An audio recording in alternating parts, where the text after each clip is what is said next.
Title: The Great Haitian Family Reunion, when 30,000 orphan kids could say home sweet home again. TLDR. In a bold move, Haitian officials are pushing the red button on private orphanages, where 30,000 children, tagged as poverty orphans, have been living. Their grand plan? Reunite these kids with their families. But the question that bounces like a neon ping-pong ball in a dark room is it that easy? And what does home mean for these kids? Alright, folks, put on your thinking caps and join us on this bumpy ride into the heart of Haiti. You see, siblings Miley's Vailed and Myson, living in a rural area of St. Louis du Sud, are what we call poverty orphans. Now, don't scratch your heads. It's not a new TikTok trend but a term used to define children who are separated from their families not because their parents are dead, but because their families can't afford to take care of them. In a backdrop that looks like it's straight out of a dramatic Oscar-winning movie, they are seen walking home, their tiny hands carrying water collected from a well. This water isn't for a quick dip in the pool or an epic water gunfight. No, this is for their basic survival: cooking, cleaning, and drinking.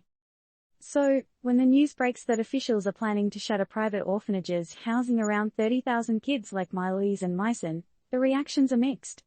On one hand, there's a sigh of relief that these children might finally find their families. On the other hand, there's skepticism. Because let's face it, these aren't puzzle pieces that can be simply pushed back into place. It's complicated, right? Is this move the knight in shining armor for these kids? Or just another castle built on sand? How do we define home for these children? Is it the reunion with the blood ties or the place where they find love, care, and most importantly, a chance to dream? And here's the kicker: will shutting down these private orphanages open the doors to better care facilities, or will it lead to more children landing on the streets, exposed to even harsher realities? As you ponder over these questions and perhaps add a few of your own, remember this isn't about solving a crisis overnight. This is about shaping the future of 30,000 children. This is about building a society that doesn't force parents to choose between feeding their kids or sending them away.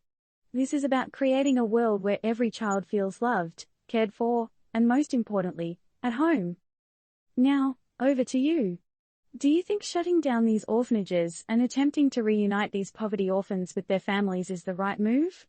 Or does it just open a new can of worms?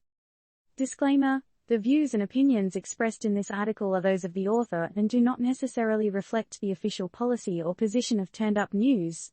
This article is for informational purposes only and should not be considered as investment advice or a recommendation of any particular security, strategy, or investment product.